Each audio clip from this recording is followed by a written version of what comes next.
అడిగి తెలుసుకున్నారు. ఇప్పటికే ప్రొద్దుటూరు ఆసుపత్రిపై పలు ఫిర్యాదులు ఉన్నాయి. రోగులకు సరైన చికిత్స అందించి బాధ్యతగా ఉండాలి అని కలెక్టర్ వైద్యులు సిబ్బందికి హెచ్చరికలు జారీ చేశారు. మెరుగైన వైద్యం అందించడానికి అవసరమైన పరికరాలను త్వరలోనే అందిస్తామని ఎమ్మెల్యే వైద్యులకు సూచించారు.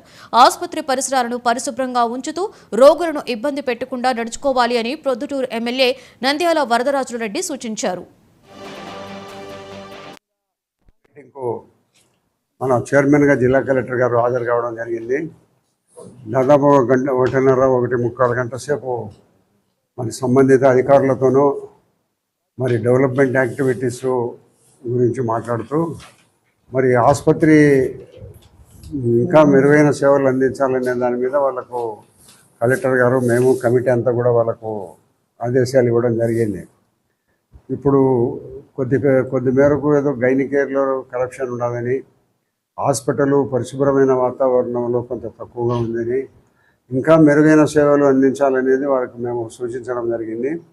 దాంట్లో భాగంగా వాళ్ళు కూడా సమస్యలు కొంత ఇంప్లిమెంట్స్ తక్కువ ఉన్నాయి, కొంత స్టాఫ్ నర్సింగ్ స్టాఫ్ తక్కువ ఉంది, లేదా డాక్టర్లు కొంత స్టాఫ్ తక్కువ ఉన్నారన్నారు.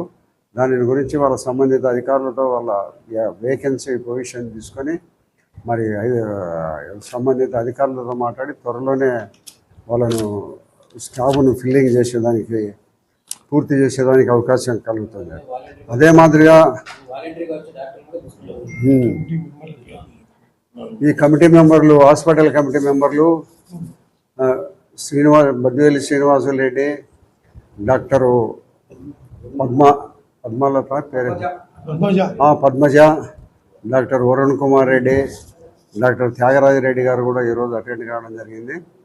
త్యాగరాజరెడ్డి గారు ఏదైనా మీకు అవసరమైన పరిస్థితుల్లో ఏదైనా మీకు అవసరం ఉంటే మేము ప్రైవేట్ డాక్టర్ల నుంచి కూడా మా సహకారం అందిస్తామని ఆయన త్యాగరాజరెడ్డి గారు చెప్పడం జరిగింది. ప్రొద్దుటూరులో మిగతా చాలా ఉండే డ్రైనేజ్ విషయం ఉంది, పాత మార్కెట్ విషయం ఉంది, ఇంకా కొన్ని మన మాస్టర్ ప్లాన్ ఇంప్లిమెంట్ చేయాల్సిన అవసరం ఉంది. ఇవన్నీ ఉన్నాయి కాబట్టి తప్పనిసరిగా మళ్ళీ ఒక మీటింగ్లో మీ అన్నీ చెప్తాము. ఈ హాస్పిటల్ను అన్ని రకాల డెవలప్ చేసేదానికి మేము కలెక్టర్ గారు అన్ని రకాల దీన్ని అభివృద్ధి చేస్తాం.